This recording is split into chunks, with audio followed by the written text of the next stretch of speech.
जय गोपाल जय जय गोविंद जय जय गोपाल जय जय राधा रमण हरि गोविंद जय जय राधा रमण हरि गोविंद जय जय। ओम नमो भगवते पुराण पुरुषोत्तमाय।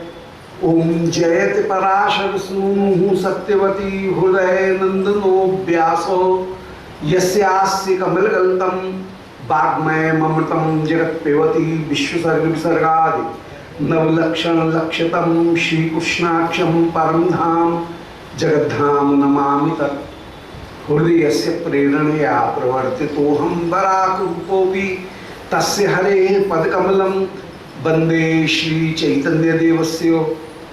वंदेहम श्रीगुरो श्रीयुतपदकमलं श्रीगुरून् वैष्णवांश्च श्रीरूपं साग्रजातं सहगण रघुनाथान्वितं तं सजीवं साद्वैतं सावधूतं परिजन सहितं श्रीकृष्ण चैतन्य देवं श्रीराधा कृष्ण पादान् सहगण ललिता श्री विशाखान्वितांश्च आजानुलंबित भुजौ कनकावदातौ संकीर्तनैक पितरौ कमलायताक्षौ विश्वंभरौ द्विजवरौ युगधर्मपालौ वंदे जगत्प्रियकरौ करुणावतारौ श्री राधा प्राणबंधो चरण कमलयोर केश शेषादिगम्य या साध्या प्रेम सेवा ब्रज चरित परई गाढ़ लौल्यैक लभ्या सास्यात् प्राप्ता ययां तां प्रथियत मधुना मानसी मत्स्य सेवां भाव्यां रागाध्युपांथै व्रजमन चलितं नैतिकं तस्य नौमि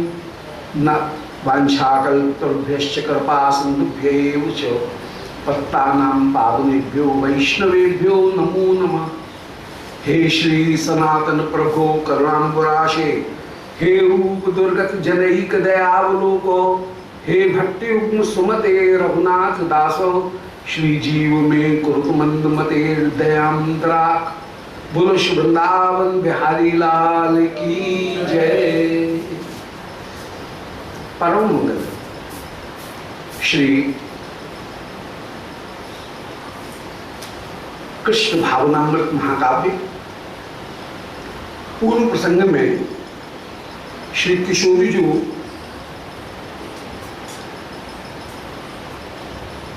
आप ऊपर से उपेक्षा दिखा रही हैं। श्री कौंदी जी आई हैं, कुंदलता जी, यशोदा जी ने कुंदलता जी को भेजा है श्री राधिका को अभिसार कराने के लिए, नंद भवन में पाक रचना करने के लिए ऊपर से उपेक्षा दिखा रही हैं, परंतु भीतर से बड़ी उत्कंठा है। और उसी उत्कंठा को धारण करके श्री सखीगण कुंदलता जी जब राधिका को आश्वासन दे रही हैं और श्री जटिला जी ने भी आकर के जब अनुमति प्रदान कर दी, उस समय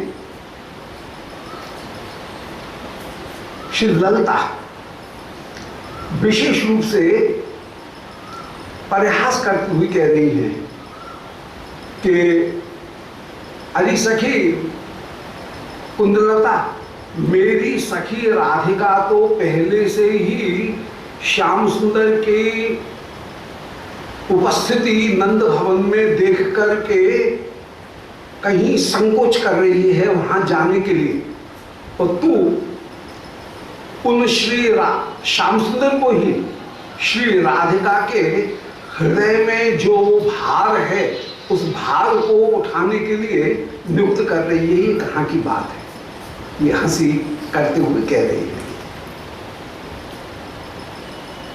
जब श्री कुंदलता जी ने कहा कि अरे सखी,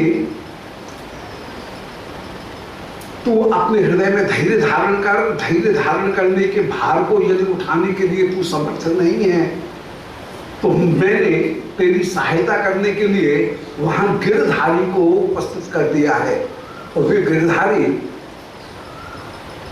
आनंद पूर्वक दो पर्वतों को भी धारण करने में समर्थ हैं।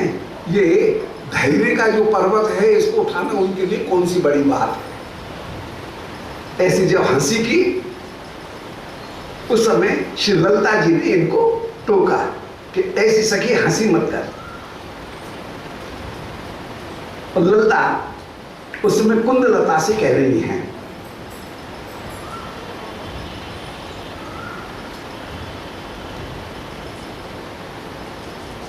कि 33वां श्लोक है 5वें सर्ग का कि त्वयि महु ये मर्कतार्य आय तदुचित मेव विधिस्य से भद्रम स्वमेव सखी परम जनंद विधि त्रितवती ललिता पुनस्तयोचे।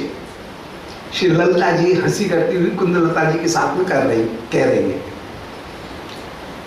बोले अरे कुंदलता त्वयि मुहुयम अर्पितारे आच। श्री आर्या ने, जटिला जी ने श्री राधिका को तेरे हाथ में समर्पित किया है।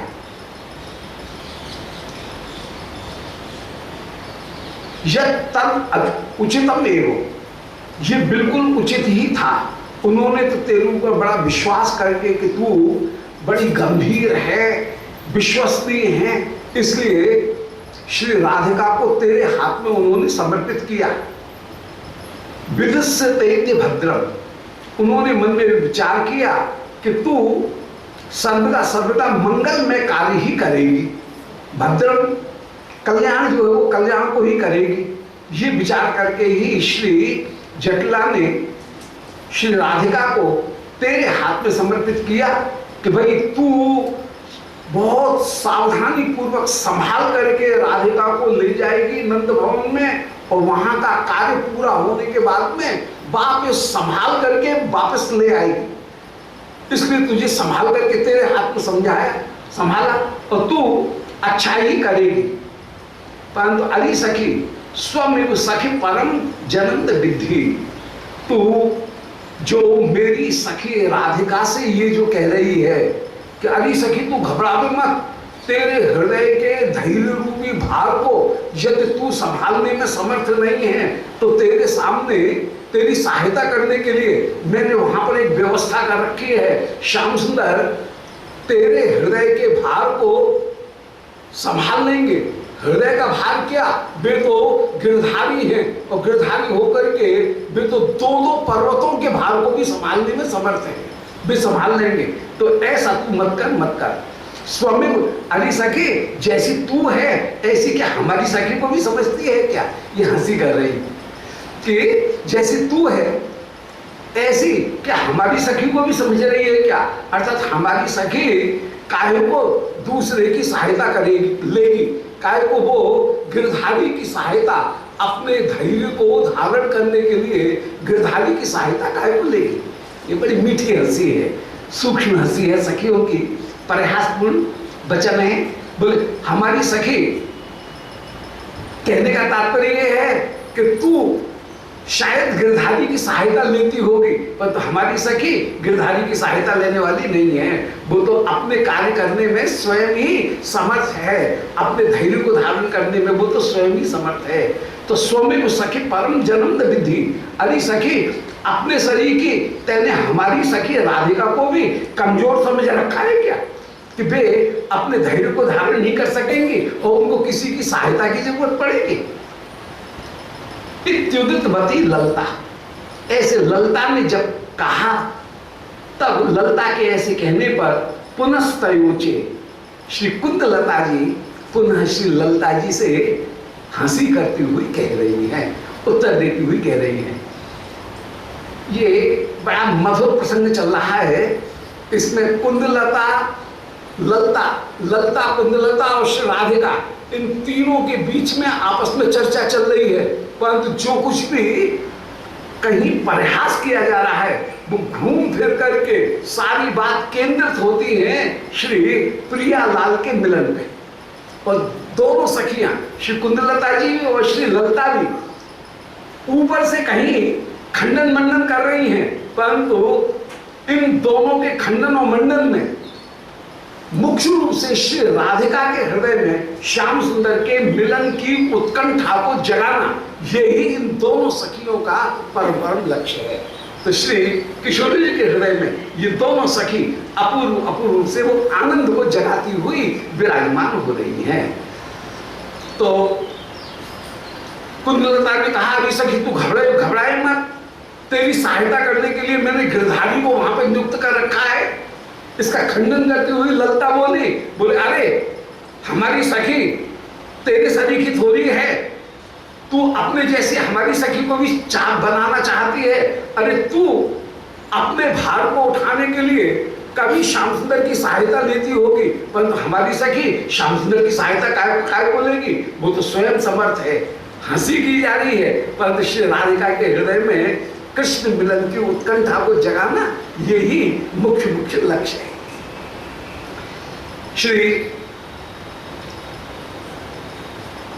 कुंदलता जी उस समय श्री लता के वचन का उत्तर देती हुई कह रही हैं कि अलम अलम अनया गिरा विदूरे कलय पुरः पुरतो रणोप कंठे स्फटिक घटित रत्न चित्रतोष था न्याम अभिनव कुट्टिमयम हृदय का काम्यम। कि अभी सखी आपस में झगड़ा काय कर रही है, रहने दे। ये कुंदलता जी ललता से बोले अरे सखी अलम अलम रहने दे अनया गिरा, इन वाणी को कहने का अब क्या लाभ है, इन वाणी में उलझने की जरूरत नहीं है। तो इस वाणी की अलम अलम अनया गिरा, इस वाणी को रहने दे, क्योंकि अभी दूरे पल है, कल है। देख सामने देख, पास में ही पुरतोरणोप कंठे श्री नंद भवन का जो श्रेष्ठ द्वार, वो द्वार सामने, विशाल द्वार सामने दिख रहा है। अरे देख सामने नंद भवन का विशाल द्वार आ गया है। पुर तोरणोप कंठे, हम लोग पुर के माने श्री नंद भवन के, तोरण माने मोक्ष द्वार के, उपकंठ माने पास में पहुंच गई हैं। आहा, नंद भवन की इस शोभा का क्या वर्णन किया जाए। श्री ब्रजराज नंद उनके महल की शोभा का क्या वर्णन किया जाए। अब महल की शोभा का वर्णन कर रहे हैं, नंद भवन की शोभा का वर्णन कर रहे हैं कि स्फटिक घटित रत्न चित्रित आस्था में, यहां पर स्फटिक मणि से बना हुआ और रत्नों से चित्रित बड़ी सुंदर अथाई शोभा को प्राप्त हो रही है। अथाई द्वार के ऊपर जो चौखंडी होती है उसका नाम अथाई है।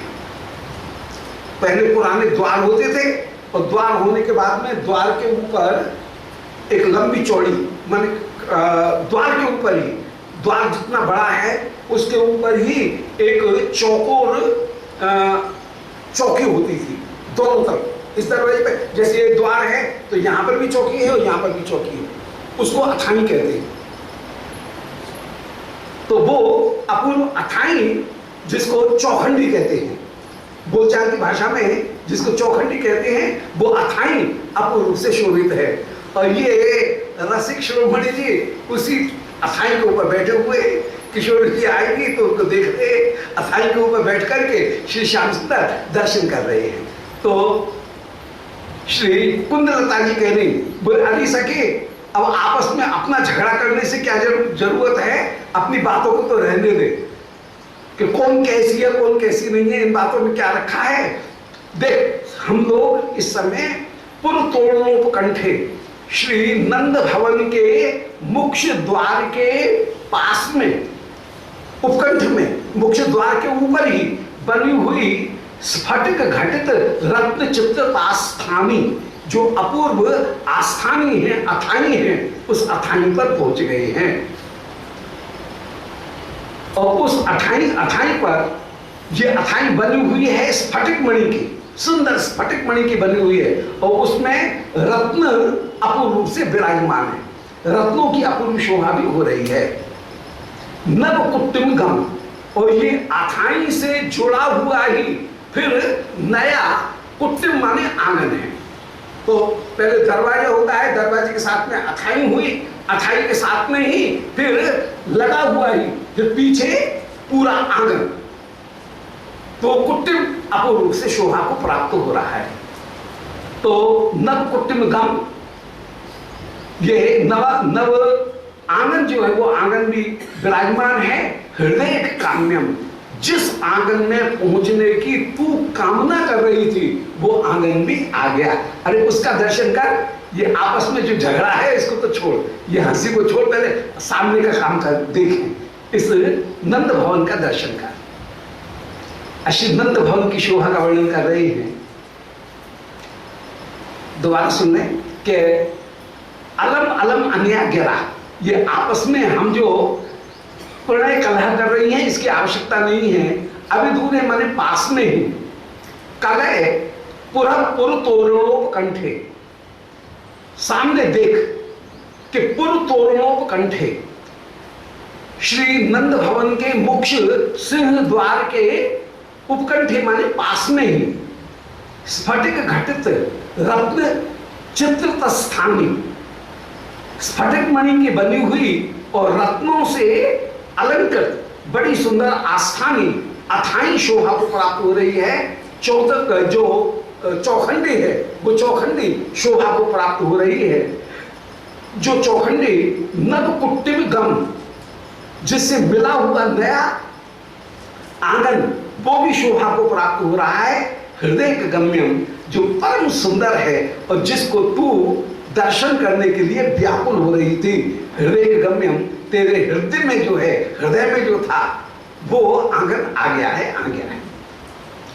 सरसम उषसी दुग्ध नई चिकी कहा, सह सवया कृत मल्ल रंग के लिए, और उस अथाई के ऊपर वे रसिक शिरोमणि विराजमान है। उनका दर्शन कर, जिनका दर्शन करने के लिए तू उत्सुक हो रही थी, उनका दर्शन कर, उनका दर्शन कर। सरसम उषसी, इस समय परम सुंदर रसमय प्रभात काल का जो समय है वो प्रभात काल का समय उदय हो गया है। और उस समय दुग्ध नई चिकी कहा, श्री श्याम सुंदर गैया दुहा करके आकर के अपनी सिंह पौर की अथाई की चौखंडी के ऊपर आप आनंद से बैठे हुए हैं, सुस्ता रहे हैं। तो दुग्ध नैचिकी कहा, नैचिकी कहती हैं ओसर गाय, पहली बार जो विवाहित हो उस गैया का नाम है नैचिकी, जिसको ओसर कहते हैं। तो ओसर गाय जो है नैचिकी, उन नैचिकी के दूध को दुहा करके श्री श्याम सुंदर अभी इस अथाई के ऊपर विराजमान है। तीसरी ब्यात में गैया का दूध विशेष रूप से खुलता है, परंतु नैचिकी जो है वो नैचिकी, उसके लिए चतुर ग्वालिया चाहिए। नई गाय है वो जल्दी से उछलती है, नई जो बछिया है, पहली बार जो ब्याई हुई बछिया है वो उछलती भी ज्यादा है, परंतु उसको संभालने के लिए जो चतुर ग्वालिया है वो चतुर ग्वालिया, इसलिए कोई नैचिकी उसको संभालने में दूसरे को समर्थ नहीं है, उनको संभालने में कन्हैया ही सबसे ज्यादा चतुर है। तो वे उनका धार काढ़ करके आए हैं और अभी विराजमान हुए हैं। तो अजा गावो भविष्यस्यो, अजा माने जो अभी ब्याही नहीं है, गावह इसका मतलब है कि जो अभी नैचुकी होकर के विराजमान है, माने पहली ब्यात जिनकी हुई है वे है गावह। और महिषी किसको कहेंगे, बोले जो 3 बार ब्याह चुकी है उसका नाम है महिषी। श्री श्रीमद् भागवत में वर्णन आया कि अजा गावो महिष्यो, अजा गैया महिषी, इनको श्री कृष्ण आनंद पूर्वक संभालते हुए विराजमान है। तो यहाँ नैचुकी का वर्णन कर रहे हैं। तो वो नैचुकी जो है, नैचुकी को दुहा करके श्री श्याम सुंदर सरस मोससी, प्रातः काल के इस सरस बेला में सह सवया कृत मल्ल रंग के लिए, और जिन्होंने सभया समान वय वाले सखाओं के साथ में कृत मल्ल रंग के लिए कुश्ती भी अपूर्व से लड़ी है। सखाओं के साथ में आनंद पूर्वक कुश्ती लड़ करके अखाड़े के ऊपर ये श्री श्याम सुंदर मल्ल क्रीड़ा करने के बाद में अब विराजमान हुए हैं। यहां आकर के अथाई पर अब विराजमान है। अवगत भवत आलयान वार्ता, अरे सखी राधिके, न जाने कहां से इन्होंने ठान लगा करके पहले से पता लगा लिया है कि राधिका आ रही है। तो अवगत माने जान गए हैं। भवत आलयान वार्ता, अरे सखी तेरे आगमन की वार्ता को श्री कृष्ण पहले ही जान चुके हैं। किसी सखा ने आकर के इनको सूचना दे दी है, किशोर जी पधार रही हैं, अभिसार कर रही हैं। इसलिए महाशय जी रसिक शिरोमणि आकर के उस समय अपनी अथाई के ऊपर बैठ गए हैं चौखंडी पर, और तेरी प्रतीक्षा देख रहे हैं, तेरे रूप की प्रतीक्षा देख रहे हैं। कोई कहे तुम यहाँ पर क्यों बैठे हो? बोले हमारी तो अथाई है, हम तो यहाँ पर यहीं बैठे, परंतु तत्व तेरा दर्शन करने के लिए ही ये यहाँ इस चौखंडी के ऊपर आकर के विराजमान हुए हैं। क्षुभित हृदयागत, आज इनका हृदय अत्यंत अत्यंत क्षुभित है। एश भाति पश्य, देख प्यारे कैसे सुंदर सुशोभित हो रहे हैं। प्यारे का दर्शन कर, प्यारे का दर्शन कर। एश भाति पश्य, इन श्याम सुंदर का दर्शन कर। ब्रजकुल ललना कुलोम मदिष्णु, कर्ण पटुच्छवि मंडलोप गूढ़, मधुरिम धुरेयैव किम त्रहुंगी, कृत तनु उच्चल दान मादताली। आह, श्री श्याम सुंदर की उस शोभा का दर्शन कर। श्याम सुंदर कैसे सुंदर शोभित हो रहे हैं, ये प्यारे कैसे हैं।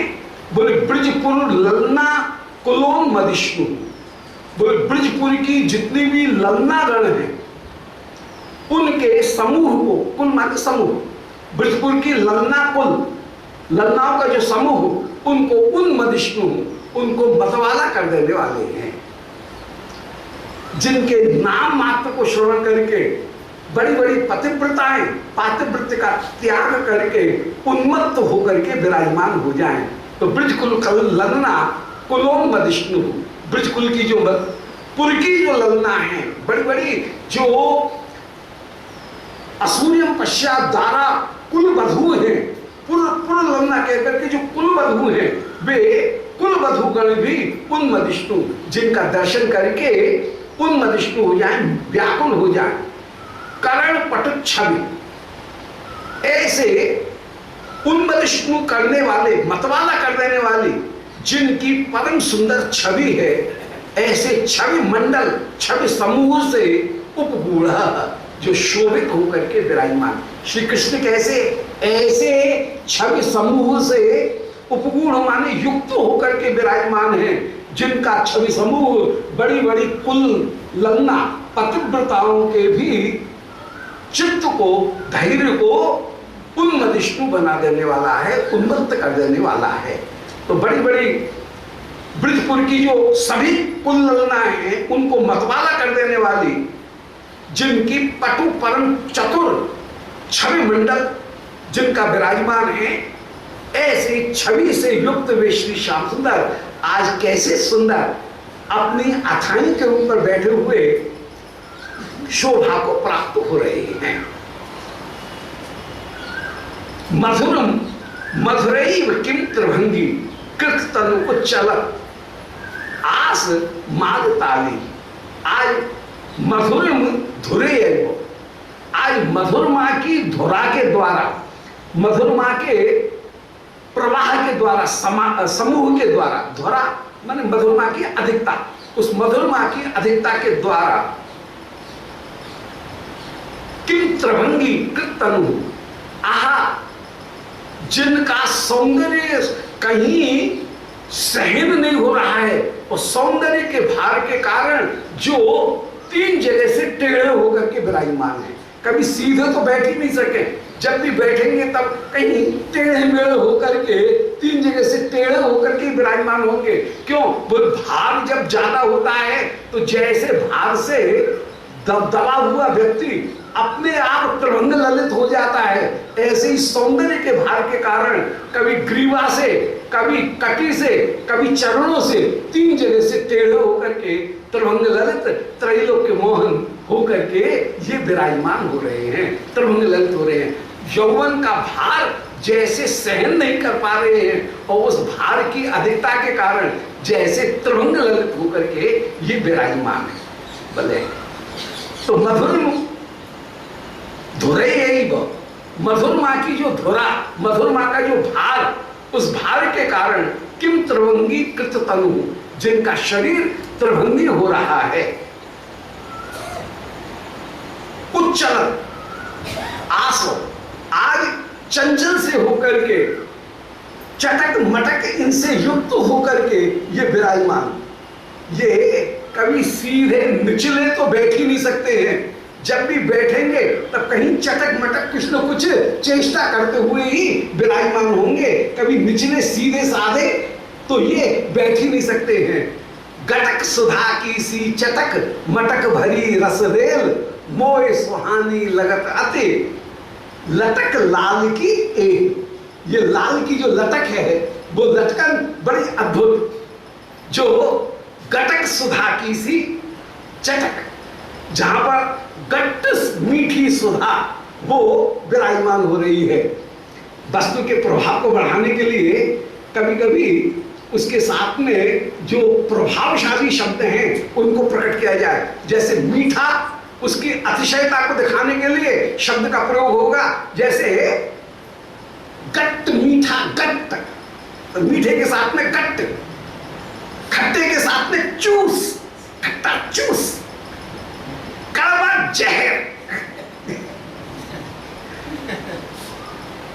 फीका फट, सबके साथ में अपना एक एक प्रभाव है। फीके के साथ में फट शब्द आएगा, कहीं मीठे के साथ में गट्टे शब्द आएगा, खट्टे के साथ में चूस आएगा, कड़वे के साथ में जहर आएगा। तो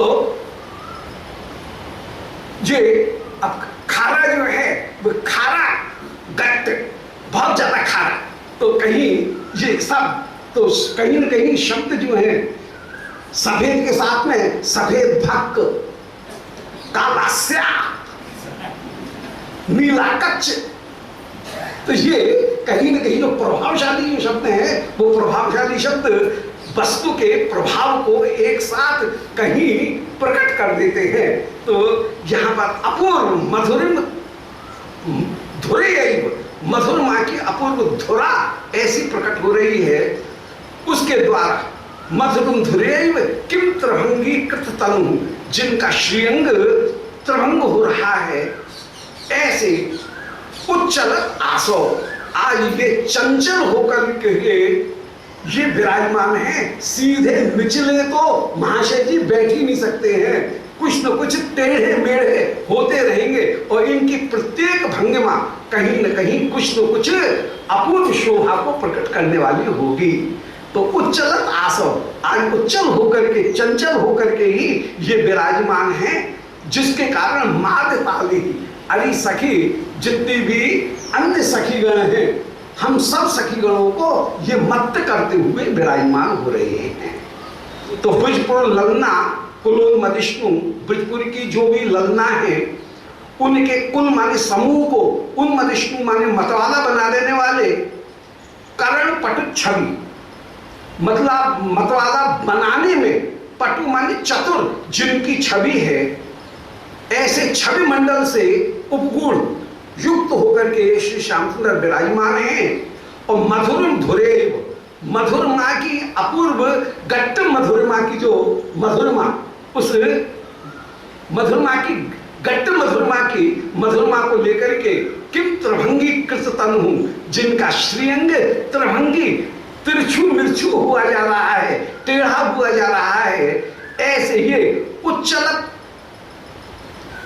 आज उच्चलित होकर के, चंचल होकर के, उच्चलित आसव ये विराजमान हो रहे हैं। उच्चलित आसव ये माद ताली, अच्छा दाम है, तो उच्चलित दाम जो जिनकी माला भी हिल रही है, दाम माने माला, जिनकी माला अपूर्व से हिलती हुई विराजमान है, ऐसे ये माद ताली सखीगण जो है उनको मत्त करते हुए ये श्री श्याम सुंदर विराजमान है। माद ताली, आली माने सखीगण, उनको जिन्होंने मत्त बना दिया है, ऐसे श्री श्याम सुंदर। आहा, अरे उनका दर्शन कर, प्यारे का दर्शन कर, प्यारे का दर्शन कर।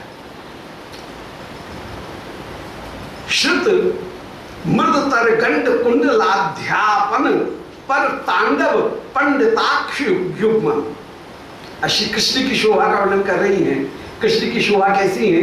श्री कुंडलता जी कृष्ण की शोभा का प्रिया के सामने वर्णन कर रही है कि श्रुत मृदुतर गंड, जिनके कोमल कपोल विराजमान है। ये कपोल ही विशद कुंज है। कपोल को विशद कुंज कहा गया, जहां पर मंद मुस्कान